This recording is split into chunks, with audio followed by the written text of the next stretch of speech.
It's not new information to the Obama administration, but for much of the rest of Washington, the new estimate on Iran's nuclear breakout time comes as a surprise, and a well-timed one, according to Bloomberg News. The White House declassifying the estimate that Iran was only 2 to 3 months away from developing a nuclear bomb, just in time to make the case for the Iran deal to Congress and the public. When Energy Secretary Ernest Moniz was asked how long the administration had held this estimate, his response, quite some time.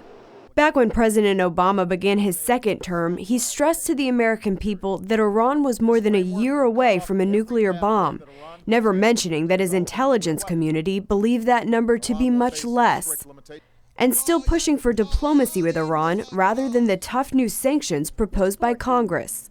Critics of the administration's original estimate say they were snubbed by the Obama administration. Bloomberg News quoting David Albright, a former weapons inspector. He said, quote, "They've made it very hard for those of us saying, let's just focus on weapons-grade uranium. There's this shorter period of time and not a year. If you just want a nuclear test device to blow up underground, I don't think you need a year."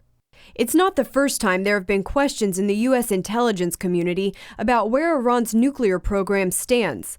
Back in 2010, the Pentagon estimated it would take Iran a year to enrich enough uranium to build one nuclear bomb, but 3 to 5 years to get that bomb ready.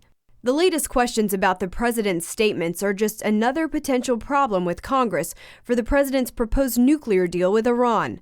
Some members of Congress already with serious concerns about those talks. I don't think they'll be successful. They're leaving in place massive amounts of infrastructure. Iran doesn't need nuclear power, peaceful nuclear power. They're an oil-rich country. The only reason why they want enrichment and reprocessing capability is they want to one day be able to be nuclear threshold or nuclear possessed. Meanwhile, according to the Wall Street Journal, Iran and Hamas are back on good terms.